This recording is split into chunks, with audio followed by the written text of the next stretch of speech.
Very very good morning to all of you. Welcome to PSM classes. So आज का हमें numerical given है 2 point charges plus 4e and plus e are fixed a distance a apart. So हमें क्या बोला है कि 2 point charges हैं। एक पॉइंट चार्ज क्या है जिस पे चार्ज है +4e का, और दूसरा पॉइंट चार्ज है जिस पे +e का चार्ज है, और इन दोनों का जो डिस्टेंस है वो कितना है, a है। ओके, ए डिस्टेंस अपार्ट है एक दूसरे से। What should A third point charge Q be placed on the line joining the two charges so that it may be in equilibrium. सब हमें बोला है कि इसके बीच में, ये जो लाइन ज्वाइन कर रही है इसके बीच में हमें जो है कोई चार्ज क्यू रखना है। ओके, और इस पूछा गया है कि इस क्यू को हम किस प्लेस पे रखें कि ये जो है इक्विलिब्रियम पोजीशन में हो।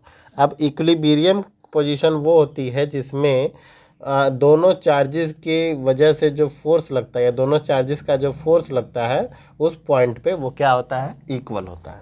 ओके, तो अज्यूम कर लेते हैं कि ये कोई पॉइंट है जहाँ पे हमारा चार्ज क्यू रखा हुआ है, और इसका +4e वाले चार्ज से जो डिस्टेंस है वो कितना है, x है। ओके, तो इस कंडीशन में जो रिमेनिंग डिस्टेंस होगा वो कितना बचेगा, a माइनस एक्स।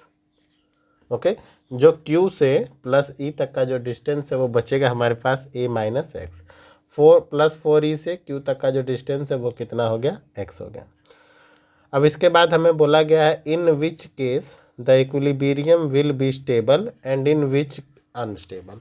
सो इस क्वेश्चन को हम थोड़ा सा बाद में डिस्कस करेंगे। सबसे पहले हमें डिस्कस ये करना है कि इस क्यू चार्ज को हम किस पॉइंट पे रखें कि ये स्टेबल इक्विलिब्रियम की कंडीशन में हो।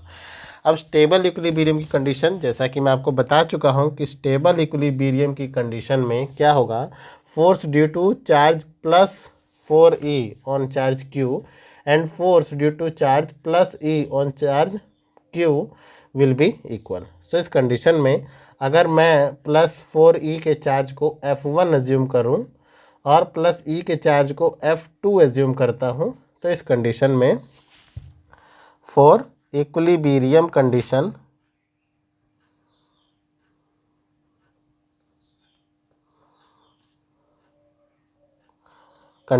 F1 इक्वल होगा किसके, F2 के।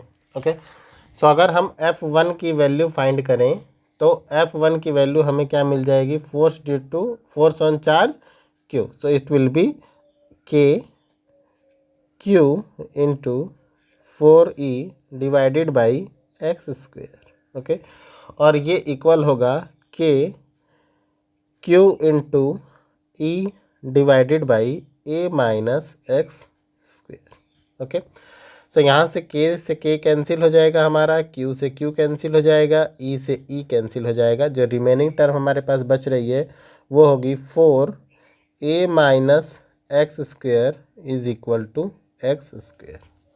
ओके, सो अब इस कंडीशन में अगर हम यहाँ पर रूट लेते हैं तो इस कंडीशन में हमारे पास क्या वैल्यू बचेगी, तो हम यहाँ पे 2 केस रख सकते हैं। देखिए, सो हम जानते हैं कि +-x का जो स्क्वायर होता है वो एक्स स्क्वायर के इक्वल होता है। तो इस कंडीशन में 4 जो है वो 2 के इक्वल होता है, तो इसको हम रख सकते हैं 2a माइनस एक्स का whole square and under root, and this will be +-x का होल स्क्वायर और इसके ऊपर अंडर रूट। ओके, तो स्क्वायर रूट अगर दोनों साइड लेते हैं तो ये वाली टर्म हमारी कैंसिल हो जाएगी, और आप बोल सकते हो कि +-x जो है वो हमारा इक्वल होगा किसके, 2a माइनस एक्स के।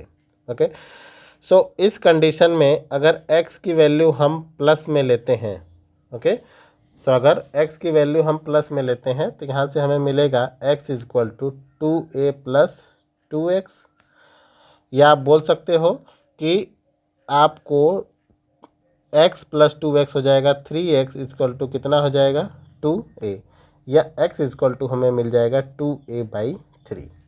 क्लियर है। अब चलिए सेकंड कंडीशन की बात करते हैं। अगर x हमारा नेगेटिव हो तो इस केस में क्या होगा, -(x) इक्वल होगा 2a माइनस 2x के। सो इस कंडीशन में यहाँ से ये 2x प्लस में हो जाएगा, तो ये हमें मिल जाएगा कितना, -x + 2x equal to 2a, या आप बोल सकते हैं x इक्वल टू 2a। अब दोनों कंडीशन तो हमने ले लिया, लेकिन हमें यहाँ पे बोला गया है कि जो q चार्ज है इसको कहाँ पर रखना है। इस q चार्ज को हमें जो है किसी पॉइंट पे रखना है, line joining the two charges, इसके बिटवीन में हमें रखना है। ओके, इससे आउटसाइड हमें नहीं रखना है, और ये 2a जो डिस्टेंस है वो आउटसाइड हो जाएगा। तो जो इसकी परफेक्ट वैल्यू होगी x की, जो पोजीशन है या इक्विलिब्रियम पोजीशन जिसको आप बोल सकते हैं, इसकी वैल्यू जो हमें मिली वो कितनी है, 2a/3। ओके, सो आप बोल सकते हो कि जो q चार्ज होगा वो 2a/3 डिस्टेंस अवे होगा from the charge plus 4e। So I can write q charge will be 2a/3 distance apart from charge plus 4e। Okay, तो ये तो बात हो गई इस चार्ज के पोजीशन की। अब हमें सेकंड क्वेश्चन को डिस्कस करना है, जिसमें दिया गया है in which case the equilibrium will be stable and in which unstable. तो सबसे पहले स्टेबल और अनस्टेबल इक्विलिब्रियम हमें पता होना चाहिए। अगर स्टेबल इक्विलिब्रियम की हम बात करते हैं तो स्टेबल इक्विलिब्रियम में क्या होता है कि अगर किसी चार्ज को हम इक्विलिब्रियम पोजीशन से थोड़ा सा डिस्प्लेस करें और उस कंडीशन में वो दोबारा से अपनी इक्विलिब्रियम पोजीशन में रिटर्न आ जाए, तो हम उसको स्टेबल इक्विलिब्रियम कंडीशन कहते हैं। एक बार और रिपीट कर रहा हूँ, अगर किसी चार्ज को हम इक्विलिब्रियम पोजीशन से डिस्प्लेस करें और वो दोबारा से अपने इक्विलिब्रियम पोजीशन पर डिस्प्लेस करने के बाद दोबारा अपनी इक्विलिब्रियम पोजीशन पे आ जाता है, तो उसको स्टेबल इक्विलिब्रियम कंडीशन कहते हैं। और अनस्टेबल, अगर हम उसको इक्विलिब्रियम पोजीशन से डिस्प्लेस कर रहे हैं और जो हमारा चार्ज है वो अपनी इक्विलिब्रियम पोजीशन में नहीं लौटता है, तो इस कंडीशन को हम अनस्टेबल इक्विलिब्रियम कहते हैं। तो हमें यहाँ पर बोला गया है कि इस जो चार्ज Q है इसका नेचर कैसा होना चाहिए स्टेबल इक्विलिब्रियम के लिए और अनस्टेबल इक्विलिब्रियम के लिए। तो अगर हम स्टेबल इक्विलिब्रियम की बात करते हैं तो स्टेबल इक्विलिब्रियम के केस में, अब देखिए यहाँ पर जो F1 चार्ज है वो प्लस E की वजह से है और F2 चार्ज E की वजह से है। लेकिन अगर इक्विलिब्रियम कंडीशन की बात करते हैं तो F1 इक्वल होता है किसके, F2 के। अब ठीक है, मैं यहाँ पर फिर से एक डायग्राम बना रहा हूँ, आप इसको थोड़ा सा ध्यान से देखेंगे तो आपको समझ में आ जाएगा टॉपिक। ये जो है प्लस 4e है और ये जो है यहाँ पर चार्ज E है। यहाँ पे बीच में कोई चार्ज Q रखा हुआ है। अब कंडीशन आपको पता है कि इक्विलिब्रियम कंडीशन में F1 इक्वल होता है किसके, F2 के। क्लियर है? तो अगर मैं इस चार्ज को पॉजिटिव लेता हूँ, if Q is positive, okay, if Q is positive, Q अगर पॉजिटिव है तो इस कंडीशन में क्या होगा। तो जब मैं यहाँ पर एक चार्ज रखता हूँ जो क्या है, Q पॉजिटिव है, और मैं इसको E की तरफ डिस्प्लेस करता हूँ। ओके, अब देखो यहाँ पर क्योंकि प्लस 4e भी एक टाइप का पॉजिटिव चार्ज है, प्लस E भी एक टाइप का पॉजिटिव चार्ज है।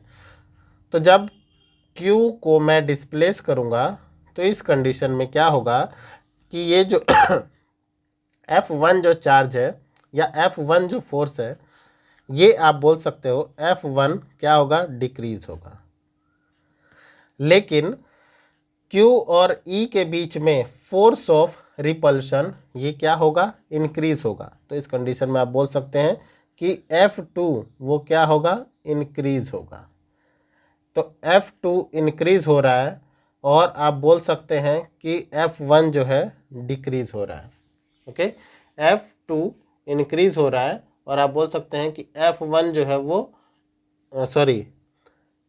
F2 इंक्रीज हो रहा है और F1 डिक्रीज हो रहा है। तो अब इस कंडीशन में क्या होगा कि जब इस चार्ज को हम डिस्प्लेस करके छोड़ेंगे तो फोर्स ऑफ रिपल्सन की वजह से ये दोबारा से अपने इक्विलिब्रियम कंडीशन में वापस लौट आएगा।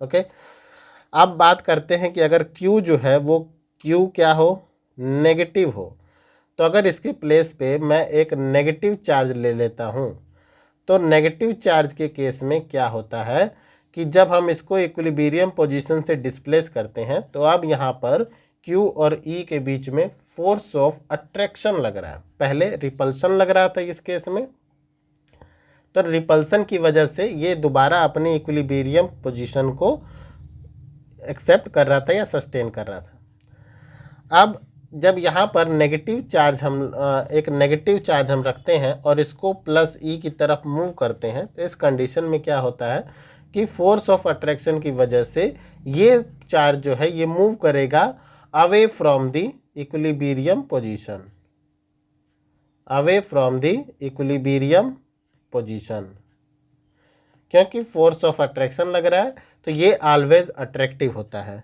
ओके, सो इन केस अगर Q हमारा नेगेटिव है तो इसको हम क्या बोलेंगे, अनस्टेबल इक्विलिब्रियम की कंडीशन बोल सकते हैं। तो ये क्या होता है, अनस्टेबल इक्विलिब्रियम। कब, जब Q नेगेटिव होगा, Q पॉजिटिव है तो स्टेबल इक्विलिब्रियम।